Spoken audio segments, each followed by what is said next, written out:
3장에서 드디어 예수님께서 역사의 무대에 등장하시는데 그 전에 세례 요한을 소개합니다. 그런데 세례 요한의 사역과 메시지를 소개하기 전에 그의 외모를 소개합니다. 그래서 4절에 보시면 이 요한은 낙타털 옷을 입고 허리에 가죽띠를 띠고 음식은 메뚜기와 석청이었더라. 레위기 11장에 보면 이스라엘 사람들이 먹어도 되는 정결한 짐승에 대한 이야기가 나와요. 굽이 갈라지고 되새김질하는 짐승들은 너희가 먹어도 좋다. 그러니까 하나님께서 이스라엘 백성들의 삶을 거룩을 훈련시키려고 음식조차도 정한 음식, 부정한 음식 그렇게 구분을 해 놓으셨단 말이죠. 그 정결한 음식, 정결한 짐승, 먹어도 되는 정결한 짐승들은 굽이 갈라진 쪽발이고 되새김질하는 짐승들인데 그럼에도 불구하고 그러니까 굽이 갈라지고 쪽발이고 되새김질하는 짐승 중에서도 먹을 수 없는 부정한 짐승들이 있습니다. 그 중에 첫 번째가 낙타예요. 세례 요한은 제사장 사가랴의 아들입니다. 당연히 요한도 제사장입니다. 그런데 거룩해야 할 제사장이 부정한 짐승의 털로 짠 옷을 입고 살아요. 이게 얼마나 아이러니한 이야기입니까? 게다가 음식은 메뚜기와 석청이에요. 제사장은 하나님께서 주신 양식이 있는데 그 첫 번째가 양이나 소 같은 흠없는 짐승을 제물로 드릴 때 불에 태워드리지 않은 짐승, 그러니까 번제처럼 불에 다 태워드리는 것 말고 화목제와 같은 불에 태워드리지 않는 그 제물, 그걸 양식으로 주셨어요. 거기에다 더해서 이스라엘 백성들이 첫 번째 거둔 소산, 민수기 18장 11절에서는 그걸 이렇게 표현을 해요. 그들이 여호와께 드리는 첫 소산, 곧 가장 좋은 기름과 가장 좋은 포도주와 곡식을 너희에게 주었은지. 그러니까 아론과 그 자손 제사장들에게는 하나님께서 이스라엘 백성들에게 주신 땅을 주시지 않고 대신에 농사지을 땅을 주시지 않은 대신에 그들에게는요 이스라엘 백성들이 드리는 제물, 그 고기와 그리고 가장 좋은 첫 번째 소산, 좋은 기름과 포도주와 곡식들을 하나님이 양식으로 주셨단 말이죠. 그런데 요한은 제사장이면서도 하나님이 주신 가장 좋은 음식을 먹지 않고 하찮고 보잘것없는 메뚜기와 들꿀을 먹고 살았습니다. 제사장이 입어야 할 거룩한 옷은 입지 않고 부정한 짐승의 털을 옷을 입고 제사장에게 하나님이 주신 좋은 음식은 먹지 않고 대신에 하찮고 보잘것없는 음식을 먹고 살았어요. 이게 얼마나 참 아이러니한 이야기입니까? 그런데 한번 생각해 보세요. 겉은 거룩한 옷을 입었지만 당시의 제사장들은요 다 속이 썩었단 말이죠. 예수님께서 그 당시 종교 지도자들을 향하여서 회칠한 무덤이라고 책망을 하십니다. 여러분, 사두개인들은 다 제사장들이에요. 바리새인들 중에서도 상당수가 제사장들입니다. 그런데 그들을 향하여서 주님께서 겉은 깨끗한데 속은 더러운 곳이 가득한 회칠한 무덤 같다, 그렇게 말씀을 하셨어요. 거룩한 옷을 입고 하나님이 주신 양식을 먹지만 정작 그 내면은 거룩하지 않고 삶은 거룩하지 않고 그리고 하나님이 주신 양식을 먹으면서도 하나님의 뜻대로는 살지 않는 그 당시 제사장들과는 달리 세례 요한은 부정한 짐승의 털옷을 입고 하나님이 주신 양식 대신에 들꿀을 먹고 메뚜기를 먹고 살았지만 그 내면은 거룩한 삶을 살았단 말이에요. 그런 세례 요한에게 하나님의 메시지가 임합니다. 겉은 거룩한 것 같지만 속은 썩은 사람과 겉은 부정한 것 같지만 속은 거룩한 사람 중에 누구를 하나님께서 쓰시겠어요? 게다가 세례 요한이 첫 번째 외친 메시지가 뭐예요? 회개하라, 천국이 가까이 왔느니라. 다른 사람에게 회개의 메시지를 선포하려면 적어도 그 사람은 거룩해야 하지 않겠습니까? 똥 묻은 개가 겨 묻은 개를 나무랄 수는 없잖아요. 사람은 속일 수 있어도 하나님은 속일 수 없단 말이죠. 그러니 적어도 누군가에게 회개하라고 외치려면 그 자신은 하나님 앞에 거룩한 삶을 살려고 몸부림치고 살아야 하지 않겠냐 말이죠. 하나님은 속일 수 없으니까요. 아니 사실은요, 사람도 사실은 속이지 못합니다. 세례 요한이 그 메시지가 독설에 가까워요. 사람들에게 듣기 좋은 메시지나 또는 치유와 위로의 메시지가 아닙니다. 회개의 메시지를 선포했고요. 심지어는요, 바리새인들이 세례를 받으려고 요한에게 오자 독사의 자식들아, 누가 너희를 가르쳐 임박한 진노를 피하라 하더냐 하고 독설을 퍼붓습니다. 회개에 합당한 열매를 맺고 속으로 아브라함이 우리 조상이라고 생각하지 말라. 하나님은 능히 이 돌들로도 아브라함의 자손이 되게 하시리라. 이게 독설에 가까운 메시지인데요.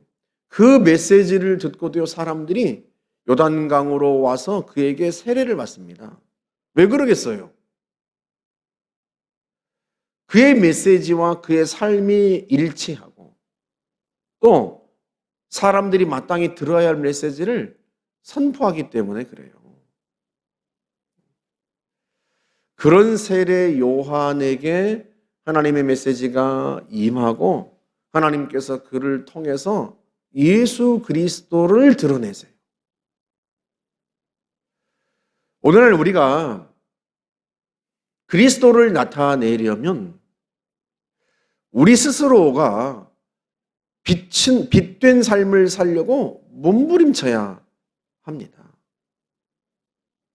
고린도전서 2장 15절에서 사도 바울이 고린도 교회 성도들을 책망하면서 뭐라고 이 얘기를 하는가 하면 우리는 구원받는 자들에게나 멸망하는 자들에게나 하나님 앞에서 그리스도의 향기다. 우리를 통해서 그리스도가 나타나요. 사람이 누군가가 향수를 뿌리고 지나가면 그 향수가 확 풍겨져 나오잖아요. 그런 것처럼 우리가 지나갈 때마다 우리를 통해서 그리스도가 나타나고 드러나야 한단 말이죠. 이 사람에게는 사망으로부터 사망에 이르게 하는 냄새요. 저 사람에게는 생명으로부터 생명에 이르게 하는 냄새라. 그러니까 구원받는 사람이나 멸망하는 사람이나 우리를 보고 그리스도를 알게 돼요. 자신이 구원받는다면 그리스도 때문에 구원받는 것을 알게 되고 자신들이 멸망한다면 그것은 그리스도를 믿지 않기 때문에 멸망한 것이라고 하는 사실을 누구를 통해서? 우리를 통해서 알게 된단 말이에요. 그러니 우리가 이 땅에 살아가면서 나를 통해서 그리스도를 나타내고 드러내리라 하는 그런 각오와 결단을 가지고 인생을 살아가야 한단 말이죠. 세례 요한을 통해서 주님이 드러나십니다. 예수님께서 세례 요한에게 세례를 받으러 오시는데 그분은 하나님이시지만 동시에 이 땅에 완전한 인간으로 또 오셨어요. 그래서 마땅히 회개의 세례를 받아야 할 한 인간의 대표자로 오셔서 요한에게 친히 세례를 받으신단 말이죠. 그리고 세례를 받고 올라오실 때 그분이 세상에 드러나십니다. 누구신지가 드러나요. 하늘에서 소리가 나서 말씀하시는데 이는 내 사랑하는 아들이요 내 기뻐하는 자라. 그분이 누구신지 세례 요한에게 세례를 받고 올라오실 때 그때 나타납니다. 세례 요한의 사역의 현장 속에서 나타나요. 여러분, 우리의 삶의 현장 속에서 주님이 나타나실 수 있다면 이 얼마나 영광스러운 일이에요. 야, 저 사람을 보니까 참 예수를 믿을만 하겠다. 예수를 믿어야 되겠다. 야, 예수 믿는 것이 저런 거구나. 우리가 그런 사명을 갖고 살아야 하지 않겠습니까? 그것이 주님께서 말씀하신 것이에요. 너희는 세상의 빛이요 세상의 소금이다. 주님이 우리를 높이 드러내셔서 산 위에 있는 동네도 감추지 못할 정도로 주님이 우리를 높이 드시고 우리를 빛으로 사용하고 싶으세요. 세례 요한은요, 자기를 드러내지 않았어요. 철저히 주님을 드러냈습니다. 이사야 선지자를 통해서 말씀하신 자가 바로 세례 요한이다 하고 오늘 성경은 말씀하는데 광야에서 외치는 자의 소리다 그렇게 표현해요. 광야에서 외치는 자라고 소개하지 않고 광야에서 외치는 자의 소리다, 소리. 그는 소리에 불과하다. 그러니까 세례 요한은 사라지고 세례 요한의 메시지만 남는다는 뜻이에요. 그만큼 그는 철저하게 자기를 낮추고 그리스도를 드러냈던 사람이에요. 자기에게 세례받으러 오는 사람들에게도 그리스도를 드러냅니다. 그리스도를.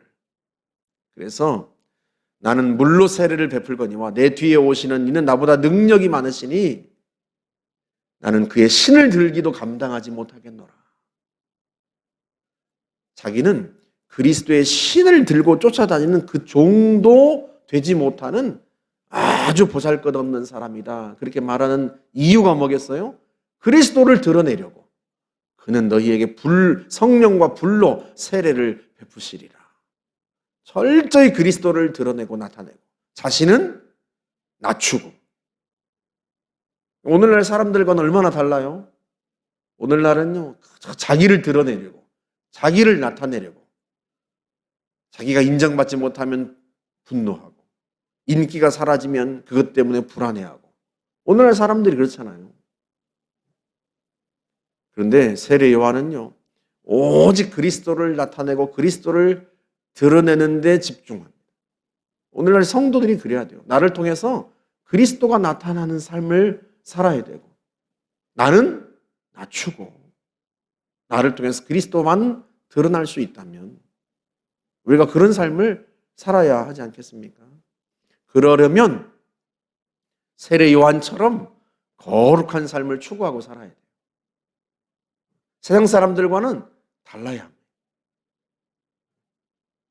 우리가 부단히 성장해가고 부단히 성숙해가서 세상 사람들과는 달라야 그들이 우리를 통해서 빛이신 그리스도를 볼 수 있단 말이죠. 로마서 12장 2절에서 말씀합니다. 너희는 이 세대를 본받지 말고 오직 마음을 새롭게 함으로 변화를 받아 하나님의 선하시고 기뻐하시고 온전하신 뜻이 무엇인지 분별하도록 하라. 이 세대를 따라가지 말고 이 세대의 타락한 세속적인 이 세대를 본받지 말고 하나님의 말씀을 통해서 마음을 새롭게 하고 변화를 받아서 하나님의 선한 뜻을 분별하고 그 뜻을 따라 살아라 하는 것입니다. 저와 여러분들을 통해서 우리의 삶의 현장에서 사역의 현장에서 그리스도가 나타나고 드러나는 그런 복된 삶을 살아가시기를 주님의 이름으로 축복합니다. 함께 기도하겠습니다. 좋으신 하나님 감사합니다.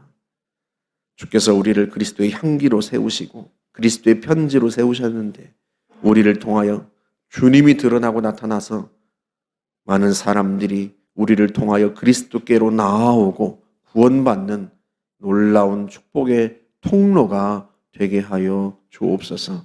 예수님의 이름으로 기도하옵나이다. 아멘.